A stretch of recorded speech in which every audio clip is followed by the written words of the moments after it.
afternoon, and good evening for whatever you're telling me or watching this video. Welcome back to my channel. Okay, so I had to interrupt myself really quickly because I didn't feel like I described this very well. So I made this video to, one, document my process of what my experience was like with getting a job after graduating with my master's in social work. In this video, I also, number two, included tips for your journey and include questions asked in interviews to hopefully help any new graduates. And I will have the questions in the description box and other helpful videos. Another disclaimer is that this video may appear to be all over the place because it was in 1 hour video and then I edited it down to 18 minutes. So let's jump right back in. So before I jump into the questions, I just want to kind of quickly talk about my little journey, my little process. So I was taking a 6-month break from really finding a job at the master's level, but around April, so 4 months into my relaxation, I was like, okay, I'll start to look, because I know it does take a while for people to contact you back and all that jazz. So I started to put in a few applications from about April to June. And then in July, I took my availability off for my contract position, my old internship job. And for that whole month of July, that was my goal, my plan. So with my full-time job as a family finding specialist, we were working 4 days, 10-hour shifts. So on Tuesdays, that was my day off. So on Tuesdays, I was putting an application, reading through and getting preparing for my interview questions. And I don't know if I can say that really helped me. I do have a job, so I will attribute that to my success. But, for the average person, who knows if you can really, do that. But I mean, I guess technically you just take the weekend and just really hone in. And that helped me. I was going into the market as a master's level graduate. I have experience in child welfare, case management. I didn't have, and this was honestly something that really made me nervous because I didn't have that clinical experience throughout my internships. Yes, I did work on assessments and I kind of honed into that skill. But, when you're going to an employer, they're like, okay, what's your clinical orientation? That's one of the questions that they asked me. And I'm just like, you have to have a response for that. You have to have a response for some of these other questions despite not actually having the clinical experience. So I just had to kind of tie in my case management experience. So I did have some anxiety when I was looking for jobs because I wanted to stay in the child welfare field, and that's, it's limited. For this field, there's the hospitals, there's substance abuse, there's domestic violence, and so many different areas in the field. But with me wanting to hone in and specialize with working with children, or at least, child welfare was number one. Working with children, maybe at the school or something was kind of like what I was okay with. So I was limiting myself, but I wanted to do that because I know, one, this field is hard. It's not easy. And I know what makes me passionate. I know what I'm interested in. And I need something to motivate me in the tough days, motivate me to get out of bed.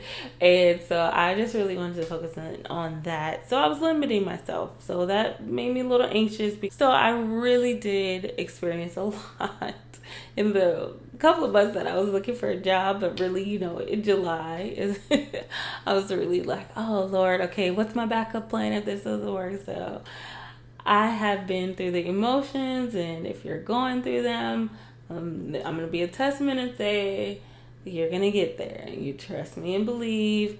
If you're in social work, they are hiring. That was the one thing I was telling myself. Like, people are going to hire in social work because people are needed. Now, can you get the pay? totally different question. You have to kind of adjust expectations. A lot of nonprofits, they work on contracts, so you're kind of like stuck. If you want to make a certain amount, you need to look for a job that has that and not expect them to adjust. So that's definitely a question. Now, there are some jobs where they include the range on there, but if it's something that's like set, more than likely it is set. And you're welcome to ask. I definitely did, but it was kind of like, yeah, no, we were going to contract. They give a certain amount, so it's not. This is not for a profit. So that's something to keep in the back of your mind while you're looking. So what I suggest for you to do when you're applying to jobs, make you a Word document, Google document, whatever. You're going to put your references in there, people that you kind of already had a conversation with, so they know, like, I'm applying to jobs, can I put you down for a reference? Have their information in there. Make your thank you email that you're going to send, just like a couple of things that you're going to be asked a bunch of times or going to be required to do during this process. So I also have like my contact information for previous jobs in this document. I have what were my duties and responsibilities for each job, and I have my resume, and I have a couple of bullet points. And then as I kept applying to different jobs and kind of tweaking my duties and responsibilities, I included that on my work document so that if I wanted to use, that tweak again, then I could easily, just reference it. So then you're going to be asked your reasons for leaving a company. So, make up whatever you want, make it sound good. So, for example, seeking growth in clinical experience with children and families. So you can, tweak that for yourself, seeking growth in clinical experience with whatever population. I have this all in one document, and also in this document I have the jobs that I applied to, what dates that I applied to, the company, and the position title, because sometimes in Indeed they will disappear, so I like to include what information was included. So the salary, like I said, the job title, agency, if there was a link, and then of course, like I said, when I applied. So this helped me stay organized if I was looking back and needed to follow up with a company, or just so you just remember in general. On Indeed, you can put you applied to a position, you're interviewed for a position, but I like to put, I applied, I had a phone interview scheduled on this date, and then what was the outcome of that for this position. It was in Arcadia, so there was no need to pursue that. Now let's really jump into the interview questions. That was just my tip for you. I don't know if I was lucky or what, but a lot of agencies did ask the standard questions, like, tell me about yourself. What are your strengths? What will be a weakness? What do you know about the company? What's your ideal work environment? What kind of supervisor style do you like? What's your experience in counseling? Tell me about a time you disagreed with a coworker. What are your long-term plans for your career, around 5 years? What is your experience with safety planning and your experience with working with relationships with someone who wanted more information than you could provide? Experience working in a relationship where there's a little bit of tension, it's not as smooth. What's your experience with home visits? And tell me about yourself. Those were some of the questions that I was asked. I'll answer a couple of them.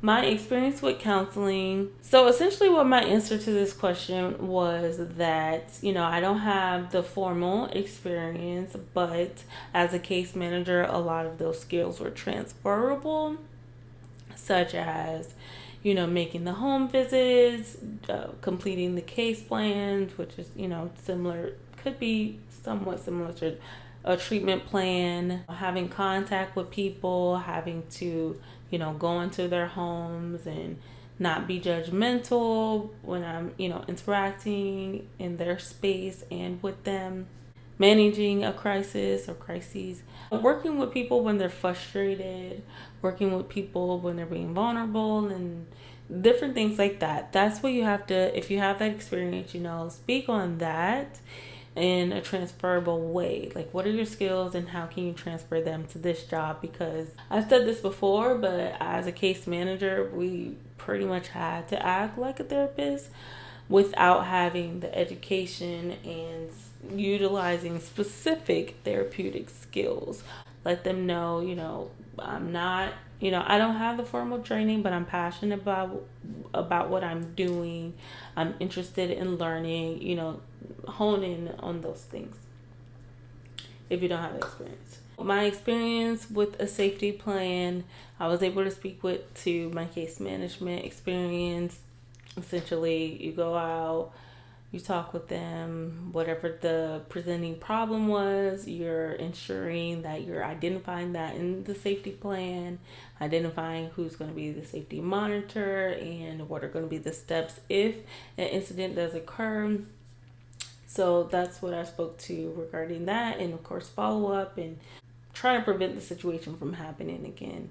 And I gave an example of that happening. How do you get patients to open up? I talked about asking them about their interests and making sure that I bring that up in future sessions.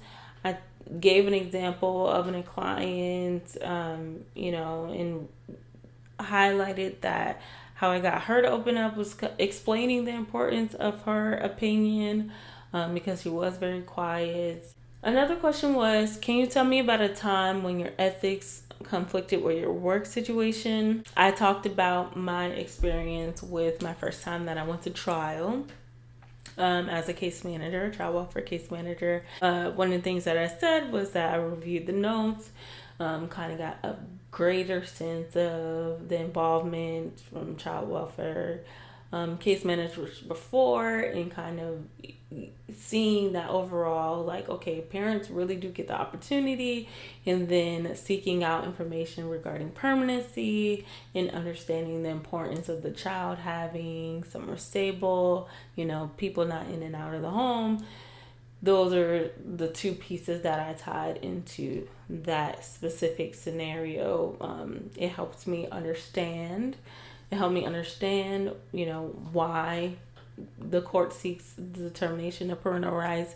And then it also helped me in the future work with parents and ensure, as best as possible with all the chaoticness of the job, that I made sure that my efforts were documented, try to meet with them with more of an urgency. Don't let them give you the excuses like, no, hey, look, we really have to meet, and try to use that for the future. So what is my experience with assessing suicidal ideation?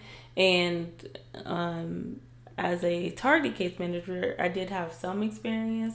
So I was just kind of honest in that answer and just saying, I do have, I was required to do it if there was any concerns, but I didn't have to do it often. This goes back to my education with master's program. I have to assess the difference in between ideation and actual plan. Do they have access to whatever it is that they are planning? And, obviously, utilizing mental health services if there is an actual plan after you assess that. But I was familiar with the Columbia Suicide Severity Rating Scale, so I did include that in there when I was talking. So, but you can utilize people that are familiar in those situations. Let them know, like, if I don't know, I know who to go to if I don't know. So they did ask about self-care. That was a question that I got asked maybe like 3 times or so from 3 different organizations. They asked about self-care. They wanted to know what it is that I did to take care of myself. And they definitely asked, how do I keep myself organized? How do I work, keep everything within a 40-hour work week? And I have to mention that for one of the jobs that I interviewed for, I did have an experience. Okay, so not interview. I didn't even interview. Okay. They didn't even call me back. So I applied for the job, and then someone reached out to me and had me fill out a couple of questions, and I'll just include that in the description box. But they gave me like a case scenario and had me answer some questions about the case, like what are 5 interview questions that it would be important to ask to assess this person's therapeutic needs. That was pretty much the questions in a nutshell. Like, I over prepared. So that's why I have all these questions. And like I said, hopefully I can share this with you so you can prepare as well. But I over prepared, and it was it wasn't as stressful as I thought it would be. But then I also had questions for them. So I had my standard questions every time. Not every time, but I would ask them, like, what's the work environment? What does it feel as an overall company? Just because that was important to me. And you'll have your questions. Whatever you think is important, you should definitely ask. Don't feel afraid to ask. You're interviewing them just as much as they're interviewing you, because licensure is important to me. I wanted to know if they had someone that could be a clinical supervisor. I wanted to know if there was remote opportunity, a hybrid remote. That was important to me to know as well. But I do ask them, is there any further questions that you have from me? Something that I didn't explain correctly, something that you have further questions about. I hope this video was helpful, and like I said, I will definitely try to include the videos that I did watch that were applicable to therapists, social work. Hopefully this was helpful. Hopefully you're able to have a little sense of calm from coming from this video, understanding that the job process, yes, you're going to be asked these questions, but you're going to have to hype yourself up. Like, that was a big thing that I did through the job process. I hype myself up. Like, the feelings of inadequacy are going to come up because I'm just starting this journey. You're just starting this journey. Be easy on yourself. Don't be hard on yourself. If you go in an interview and you're like, dang, I was really like, because I had an interview. I was like, I don't know why, I just got so nervous that I didn't even remember what I was saying. Like, I would answer a question and I was like, what did I just say? Like, I don't even know. So you're going to be nervous. You're going to have to push through those feelings. You're going to have to get your inner quote, your inner mantra going of like, okay, I got this. I got this. I got this. I got this. I got this. I got this. I got this. I got this. You got this. Okay. You got this. I am definitely here to answer any questions that you have about the interview process, and I will answer them to the best of my abilities. And I hope this video can be helpful in some way, shape, or form. And thank you. Good luck on your journey. If you have any questions, comments, or critiques, you can put those down in the comment section, and I will see you in my next video.